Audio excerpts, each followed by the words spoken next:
Halo semuanya, selamat siang, selamat datang di Cortex Channel, official account dari Cortex Comprehensive Brain Spine. Di sini kita akan melakukan live secara rutin 1 minggu 1 kali pada hari Kamis pukul 1 siang. Cortex Comprehensive Brain Spine adalah sebuah channel yang kita buat untuk memaksimalkan proses edukasi di mana kita secara rutin akan memberikan edukasi seputar bedah syaraf dengan mendatangkan dokter senior Cortex. Dan juga kita akan memberikan edukasi seputar isu-isu hangat yang sedang berkembang di masyarakat, tentu saja dengan mengundang narasumber yang terpercaya, yang kredibilitasnya sudah tidak diragukan. Program 2 minggu kami akan mengajak Indonesia Brain Spine Community untuk join live. Di sini kita akan bisa share seputar pengalaman-pengalaman, seputar kisah-kisah inspiratif dari para mantan pasien yang sudah berhasil sembuh. Cortex sendiri berada di National Hospital Surabaya. Nah, selain pelayanan off-site, Cortex Comprehensive Brain Spine juga memberikan layanan dalam berupa platform digital. Platform digital ini memungkinkan para pemirsa semuanya untuk melakukan konsultasi dengan dokter tanpa harus datang langsung, cukup dengan telekonsul. Aplikasi ini bisa di-download di Play Store dengan ID Cortex App. Pada episode kali ini adalah episode pertama kita. Episode yang sangat spesial, kali ini kita akan membahas tentang new normal dari perspektif pemberikan pelayanan kesehatan yang nantinya akan dinarasumberi oleh CEO National Hospital, Profesor Hans Prakasha, dan juga dari perspektif lifestyle, kita akan mengundang dokter senior Cortex, Dr. Muhammad Sofianto, spesialis bedah syaraf. Dan diskusi ini akan dimoderatori oleh Dr. Agus Khairul Anab, spesialis bedah syaraf, yang juga sekaligus Managing Director dari Cortex. Terima kasih Mbak Ninda, terima kasih tampilan yang sangat baik dari Adinda kita.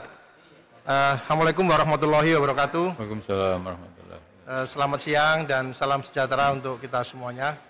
Para sahabat-sahabat, para teman-teman semuanya, sahabat Cortex, sahabat Brainy, komunitas Brain and Spine dimanapun Anda berada. Hari ini istimewa ya bagi kita semua yang hadir di sini bisa bertemu ya meskipun dengan online ya.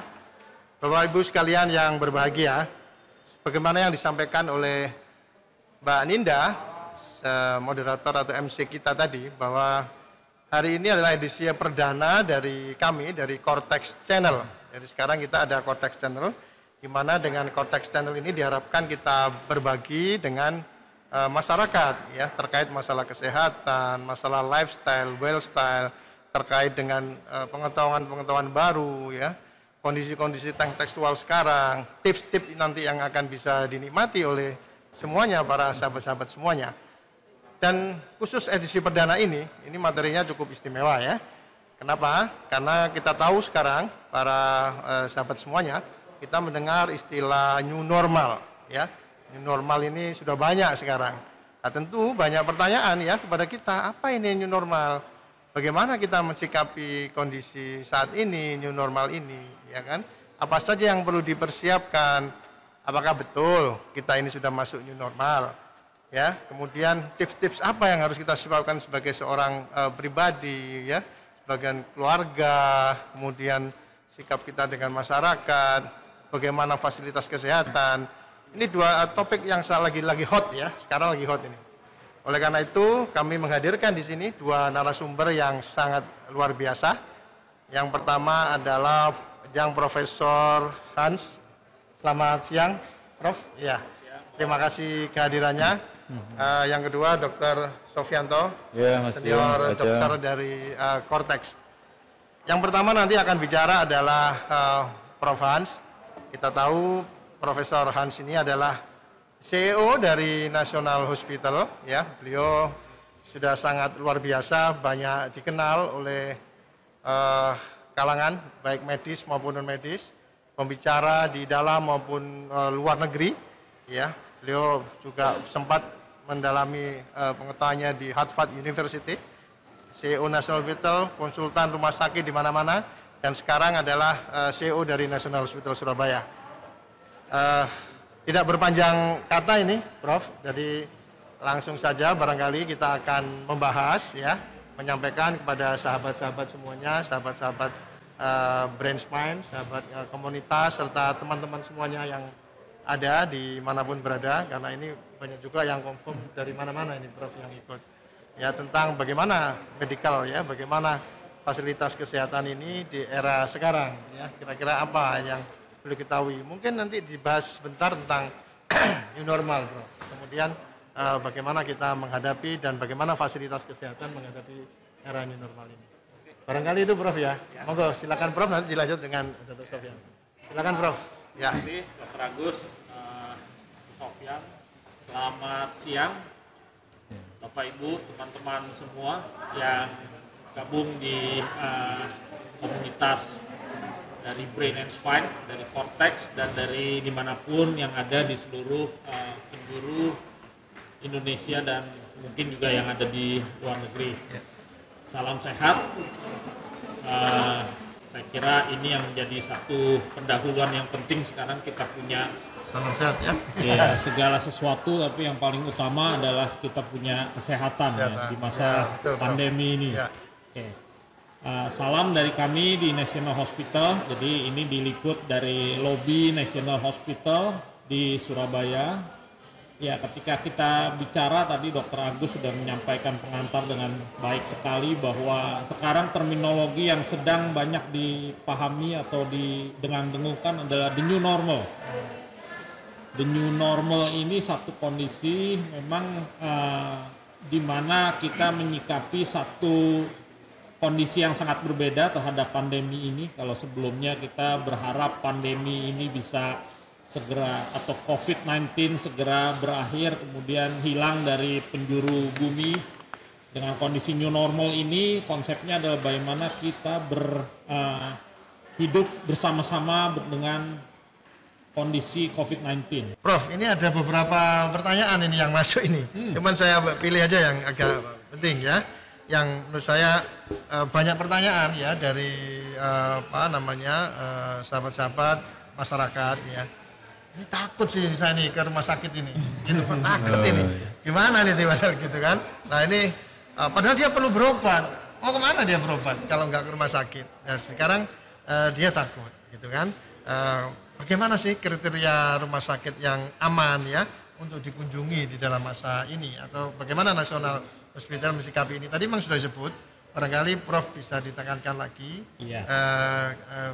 Kriteria rumah sakit, alurnya itu yang pertama. Sekalian mungkin jadi satu Prof dijelaskan persiapan apa yang harus dilakukan oleh pasien sebelum mengunjungi rumah sakit. Ini ada pertanyaan di kita, apa sih yang harus disiapkan pasiennya itu? Ini masuk juga pertanyaan.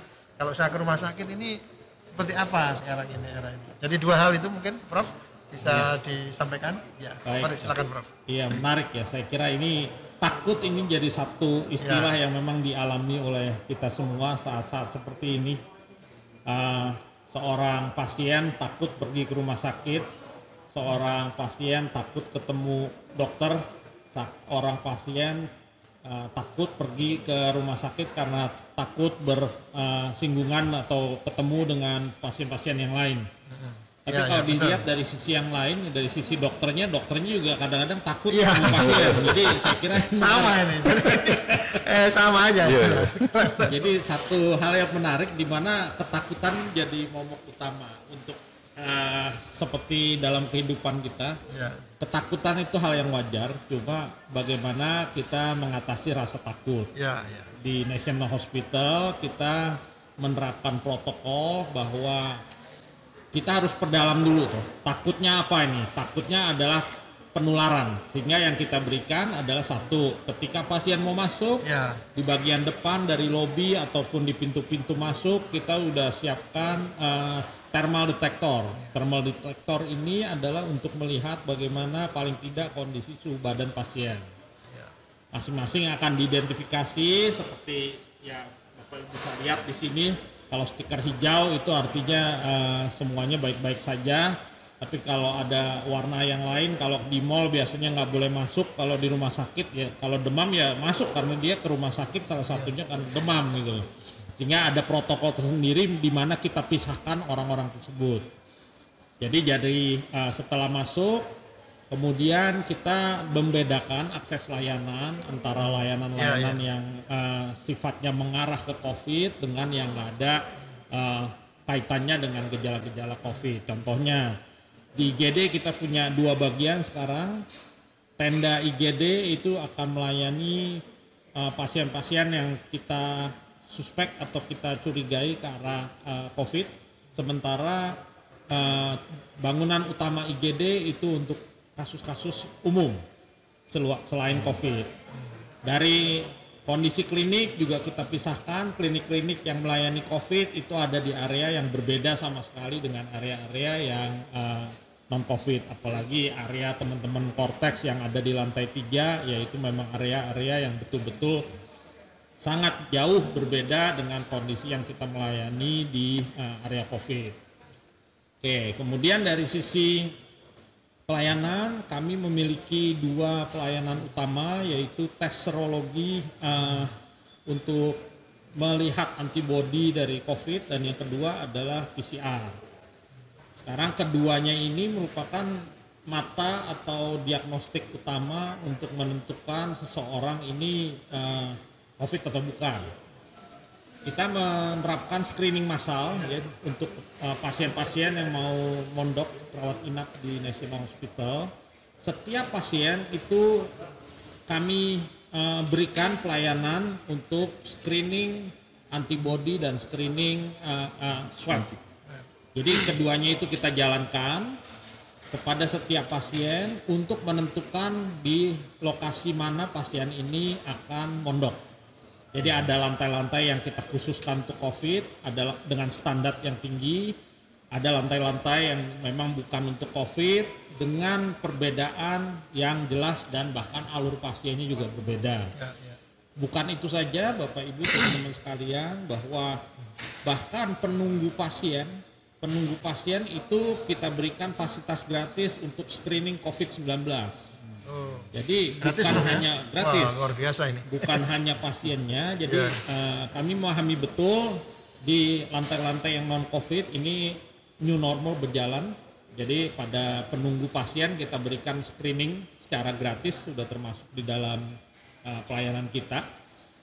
Dan dari situ kita akan membatasi secara ketat. Jadi kita tidak memperbolehkan sementara ini pengunjung untuk datang ke rawat inap. Hal ini untuk apa? Untuk mencegah adanya penularan-penularan yang tidak diperlukan.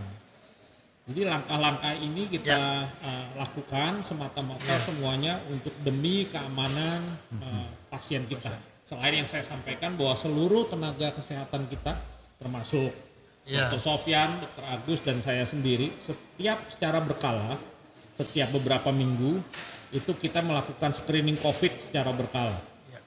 Dan ini menjadi protap kita. Ya, banyak hal yang kita lakukan, tapi secara prinsip ini beberapa hal yang sudah berjalan. Oke, ya Bro. Baik, makasih Bro. Menarik ini bahwa untuk pencegahan kita jadi tenang saja para sahabat-sahabat semuanya. Ya, difasilitasi betul oleh nasional di sini ya untuk kita dicegah ya, dipetakan ya, ada tes serologi, ada tes PCR, jadi semua yang harus masuk di sini. Tenaga medis juga ini dipaksa ini sama Prof. ini harus periksa itu semua tenaga medis, tidak boleh nolak katanya ya. Ya memang itu untuk keselamatan kita semua ya, keselamatan kita sendiri, keselamatan pasien, keluarga kita dan seterusnya. Sehingga mau nggak mau salah satu parameter yang paling akurat sekarang adalah tes serologi ataupun PCR. Nah, PCR ini penting ya, harus dilakukan. Dengan itu maka kita tahu ini ya, karena banyak juga masyarakat yang OTG ya Prof ya. Orang tanpa gejala. Ibaratnya ini kalau diibaratkan dalam tanda petik ya, kayak harimau yang berkeliaran ini harus ditangkap.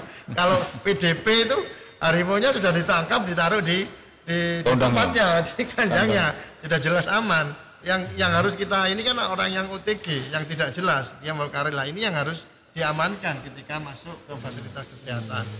Caranya bagaimana? Tadi disampaikan dengan di screening ya, dengan semuanya wajib Prof ya, yang MRS ini wajib PCR dan serologi untuk antibodi. Ini bahkan Bahkan penunggu, ya sekali lagi nih, sahabat sekalian, ini saya tekankan lagi, penunggu pasien itu di screening juga. Ya. Kalau tenaga medis semua wajib itu, dimarahin nanti kalau enggak ini sama Bapak. Baik, ini luar biasa Prof, jadi tidak perlu khawatir berarti ya. Datang, sudah clean, sudah jelas, sudah kita memang harus perlu ke rumah sakit. Nah, gimana mau berobat kemana kalau nggak ke rumah sakit? Nah, tapi rumah sakit yang bagaimana tadi ditanyakan adalah rumah sakit yang menerapkan protokol-protokol COVID secara ketat, secara baik. Itu saya rasa yang harus diketahui oleh para sahabat-sahabat semua, para sobat-sobat semua, teman-teman semua dimanapun Anda berada. Yang kedua Prof, pertanyaannya tadi belum jawab, yaitu apa yang pasien itu perlu persiapan apa? Apakah datang aja atau bagaimana itu? Mungkin itu ya saya harus bagaimana ya kalau mau berobat. Nah ini mungkin ada yang sedikit disampaikan Prof? Iya. Jadi ada 2 metode sekarang kalau kita seorang pasien yang membutuhkan layanan kita. Yang pertama adalah seperti biasa datang ke rumah sakit, kemudian ya tergantung Anda membutuhkan layanan apa gitu ya, mau ketemu dokter yang mana. Di kita ada klinik buka semua dari pagi sampai malam. Di luar jam itu juga ada instalasi gawat darurat yang selalu siap. Kalau Anda ingin PCR, kita bisa lakukan swab 24 jam 1 hari, 7 hari seminggu, jadi jam berapapun datang kita akan melakukan swab. Kemudian Anda ingin hasil cepat di tempat kita, hasilnya 12 sampai 24 jam itu hasilnya jadi untuk PCR. Kita juga punya tes serologi massal di mana warga Anda, bahkan tetangga-tetangga satu kompleks itu kami siap untuk melakukan tes massal untuk serologi, dan itu dari tiap hari kami lakukan. Nah, yang kedua, murah ya Prof ya? Harganya murah. Ya, harganya cukup murah lah dibanding yang lain, karena ini memang kita ingin membantu bagaimana semakin banyak yang di screen semakin baik buat satu populasi. Nah, yang kedua adalah bahwa kami berharap ketika Anda datang ke rumah sakit, ikutilah aturan-aturan yang ada di rumah sakit, karena tujuan utama kami adalah memberikan rasa aman dan menjamin keselamatan Anda. Jadi misalkan Anda mau mengunjungi warga yang sedang dirawat di sini, mohon maaf sementara ini kami tidak bisa menerima itu karena saat ini rumah sakit sedang menerapkan standar ketat. Ketika masuk Anda ikuti bahwa ini harus ada screening, ada semacam pemeriksaan suhu dan sebagainya. Nah, di luar dari itu ada juga opsi yang lain. Virtual visit ini adalah kalau Anda ingin melihat secara langsung pasien yang sedang mondok, Anda cukup menghubungi, datang ke bilik virtual visit. Di sana akan ada satu telepon dengan sebuah video system.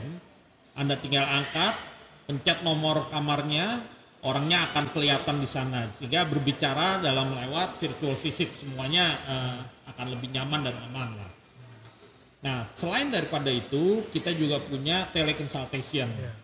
Jadi kalau rawat jalan, Anda masih merasa bahwa lebih baik nggak usah ke rumah sakit, nggak apa-apa. Kita siapkan juga dengan apps yang ada, yaitu apps Cortex dan apps National Hospital. Keduanya memiliki features booking appointment supaya Anda nggak perlu berlama-lama di rumah sakit. Jadi Anda booking lewat sistem. Kemudian dari situ Anda bisa pilih mau teleconsultation atau ketemu langsung dokternya. Kalau ketemu langsung dokternya tinggal dipilih jam-jamnya. Jadi Anda tidak perlu antri dan nunggu lama. Tapi kalau Anda mau teleconsultation bisa juga tinggal dipilih, dan kapan mau teleconsultation nanti dokternya pada jam itu akan melakukan virtual konsultasi dengan Anda. Nah, semua ini bisa dimudahkan dengan apps yang saat ini masih berjalannya baru di Android, tapi dalam waktu dekat akan ada juga di iOS. Ya. Nah, features ini akan kita kembangkan terus. Saat ini bahkan sistem paymentnya bisa dilakukan dengan payment online, tidak perlu ada transfer bank dan sebagainya. Anda tinggal klik ikuti aja petunjuk yang ada di aplikasinya. Ini semua kita lakukan demi memudahkan Anda, bahkan pengobatan bisa disiapkan di sini. Kemudian nanti obatnya akan kita antar, atau yang kedua adalah drive thru. Anda tinggal ambil di drop off dari National Hospital, kemudian di situ ada satu tenda yang untuk yang mana obat Anda udah disiapkan, tinggal diambil, tidak perlu turun dari mobil. Hal ini untuk memudahkan dan memberikan kenyamanan buat para pasien. Demikian. Ya. Wah, ini lengkap sekali nih, Prof. Jadi nggak usah khawatir gitu ya. Kalau mau berkunjung itu sudah disiapkan menunya. Restoran menunya mau apa ini, ya kan? Mau emergency, ada UGD-nya yang sudah disiapkan dengan protokol yang baik.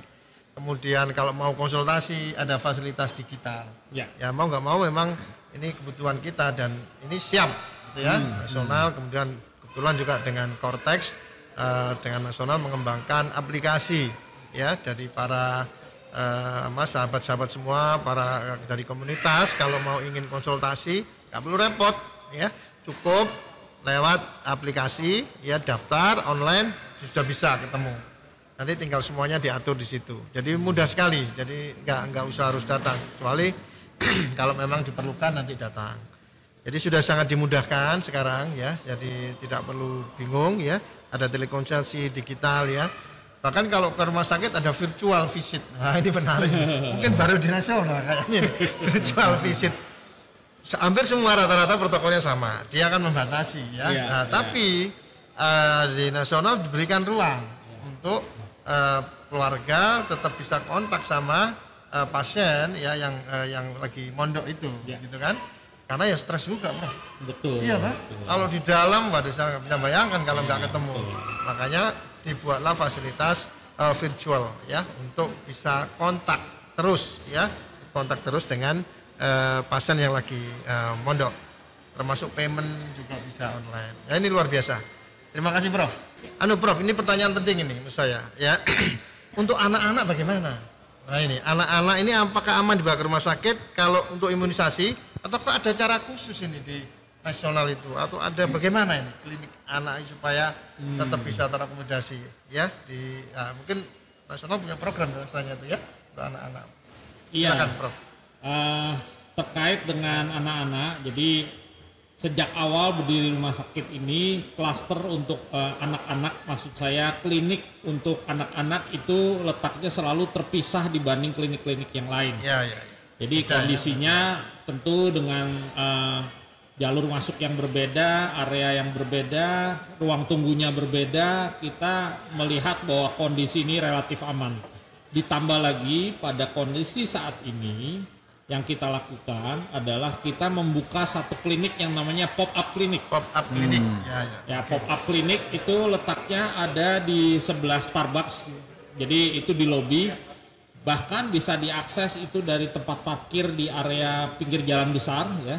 Itu masuk langsung ketemu dengan pop-up klinik. Di pop-up klinik itu isinya khusus untuk melaksanakan vaksinasi dan imunisasi. Jadi dokter anak ada di situ. Kemudian Anda tinggal jangan ragu-ragu, tinggal bawa anak Anda untuk dilakukan vaksin dan periksa untuk pasien-pasien sehat. Biasanya anak-anak yang ingin lihat tumbuh kembangnya, kemudian juga jadwal vaksin atau sekedar konsultasi, biasanya kita lakukan ini di lobi dan sangat casual ya. Jadi suasananya sangat nyaman sambil menunggu, ada musik-musik seperti tadi, piano, kemudian dilayani dokter dalam waktu singkat, kemudian langsung bisa kembali lagi dan hanya sekitar 15 meter dari parkiran mobil Anda. Jadi relatif ini sangat nyaman dan ini bisa dicoba jadi jangan ragu-ragu untuk jangan sampai jadwal imunisasinya terlambat karena Anda takut pergi ke rumah sakit. Oke. Ya, terima kasih, Prof. Ini informasi yang penting ya barangkali untuk kita semua. Karena jadwal ini kan ya harus dipenuhi begitu kan kalau berobat itu. Anak-anak ini generasi masa depan yang tentu harus kita perhatikan betul. Jadi tidak perlu khawatir ya, sudah aman. Bahkan ada tadi pop-up klinik ya yang hanya 15 menit saja dari tempat Prof ya. Bisa segera dilakukan imunisasi dan seterusnya ya, klinik anak-anak. Luar biasa, Prof. Terima kasih. Prof mungkin bisa menyampaikan juga ya ke teman-teman, sahabat-sahabat ya, mungkin ada pesan-pesan apa ini? Kira-kira kira-kira kondisi new normal kayak juga nih. Kondisi normal ini sampai kapan? Atau sampai berapa jauh? Apakah kita ini akan berhadapan seperti ini terus menerus atau bagaimana? Ini kira-kira mungkin bisa disampaikan. Iya. Kacamata epidemiologi, Prof. Iya, kalau kita melihatnya ya dari sisi sebagai orang rumah sakit dan juga orang kesehatan masyarakat ya. Model coronavirus ini transmisi penyakitnya adalah orang ke orang dan ini telah menjadi global issue ya, masalah di tingkat dunia. Nah, kalau dilihat dari perkembangannya saat ini di Indonesia kurang lebih kemarin ya ketemu satu kasus baru sebanyak 1.200 sekian. Dan 200 sekian itu ada di Jawa Timur. Jadi di berbagai belahan Indonesia saat ini terjadi peningkatan penemuan kasus baru. Penemuan kasus barunya ini mungkin karena dua hal. Satu, apakah betul-betul memang ini transmisi dari sisa-sisa mudik lebaran, ya mudik lebaran yang mana perjalanan penyakit biasanya 2 minggu, minggu ini lagi peak. Atau yang kedua, memang kasusnya memang sudah tinggi, tapi masalah diagnostiknya. Jadi semakin rajin sebuah daerah atau sebuah rumah sakit melakukan diagnostik, maka kasusnya akan semakin banyak. Nah, kami melihat bahwa new normal ini nampaknya tidak bisa, paling tidak dalam waktu dekat ini bisa kembali normal. Justru saya melihatnya bahwa ini menjadi titik normal yang baru, yaitu seperti ini yang mana tahun lalu kita lihat ini abnormal. Jadi ketika kita berhadap satu hal yang baru, new normal ini artinya apa? Apakah ke depan kita memang selalu harus menghindari kontak fisik dengan seseorang, ya dengan orang sekitar kita. Yang kedua, ya kemungkinan mungkin sebentar lagi desainer terkenal akan merancang masker model baru. Kemudian counter yang ada mungkin juga sekarang akan ada sekat-sekatnya dan sebagainya. Ya ini semua kondisi new normal yang mana ini selalu beradaptasi. Sekarang kondisi new normal, rajin-rajin cuci tangan. Kalau habis pulang dari rumah langsung jangan lupa mandi, ganti baju yang bisa berdampak besar buat warga Anda di rumah. Mungkin buat kita orang-orang yang tidak punya komorbid, satu hal yang ya terkena COVID ya begitu aja paling 2 minggu 3 minggu. Tapi kalau begitu terkena orang yang punya komorbiditas seperti diabetik, obesitas, asma, kanker dan sebagainya, ini menjadi satu hal yang mematikan. Nah, ini yang harus kita perhatikan. Demikian, Dok. Iya. Sedikit ada pertanyaan. Ini ada yang mengatakan teori konspirasi. Gimana? Gak apa-apa. Ini betul nggak ini, Wah? Ini diskusinya agak hangat itu. Jadi kita jangan. Iya, tinggi. Dan kondisinya cukup mematikan pada orang yang punya komorbid. Sehingga ya dasar teori konspirasi saya nggak tahu jelas dari mana gitu, tapi kami melihatnya sebagai orang kesehatan bahwa hal ini cukup mengkhawatirkan. Maka kami juga menghimbau ya apalagi minggu ini PSBB di Surabaya sudah mulai tidak diberlakukan, ada transisi dan sebagainya. Ya saya berharap tetap menjaga protokol kesehatan yang tinggi, itu aja. Terima kasih Prof atas uraiannya yang bagus sekali dan sangat manfaat barangkali untuk kita semuanya. Mungkin Prof Han ada pesan sedikit yang disampaikan? Jangan ragu-ragu ke rumah sakit, nggak usah khawatir ya kalau berobat gitu ya. Begini, kita sebisa mungkin sebagai orang praktisi kesehatan ya Anda jangan sampai jatuh sakit karena hidup sehat tentu akan lebih menjaga kesehatan lebih penting, maka olahraga, makan yang bergizi dan sebagainya. Tapi apabila Anda membutuhkan rumah sakit, jangan ragu-ragu untuk datang. Karena rumah sakit ini punya standar-standar yang tinggi dan kita sudah beradaptasi dengan new normal. Sehingga jangan sampai Anda menahan-nahan sakit dan ini bisa membahayakan kondisi lebih lanjut. Penting menjaga ini ya, salah satu untuk menghadapi ini penting pakai masker, menjaga jarak, selalu cuci tangan, ya kan? Kemudian olahraga yang cukup dan istirahat. Istirahatnya juga cukup ya, harus cukup serta makan makanan yang bergizi. Saya rasa ini sebagai dasar kita untuk melakukan semua aktivitas ya dimanapun kita berada. Kemudian yang kedua tadi disampaikan oleh Prof. Han untuk jangan kalau kita jatuh ke sakit, harapannya tidak sakit. Tentu ya kita jaga tadi dengan baik. Kalau sakit jangan ragu untuk datang ke rumah sakit ya dimanapun yang mengeterapkan protokol-protokol standar COVID tadi yang sudah disampaikan apa saja standarnya. Kenapa kalau sampai jatuh sakit dan terlambat ini malah berbahaya ya. Jadi jangan ragu untuk datang ya. Kita harus semua bisa adaptasi dengan baik dan kepada semua pemirsa semuanya, para sahabat-sahabat semuanya nantikan edisi kami berikutnya. Jadi hari ini kita cukupkan sekian karena waktu sudah jam 2 ya. Terima kasih perhatiannya. Kenapa? Oh iya, jangan lupa teman-teman untuk subscribe ya dan view ya di kami ada banyak video-video di Kortek yang bisa dinikmati untuk edukasi ke masyarakat. Mungkin begitu, Prof. Han, terima kasih. Ya. Mungkin say hello kita buka sedikit nggak mau mungkin sedikit. Boleh. Ya, kita buka maskernya. Ayo diputus semua ini ya.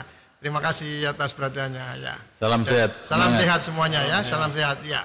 Oke, assalamualaikum warahmatullahi wabarakatuh. Selamat siang semuanya. Salam sehat.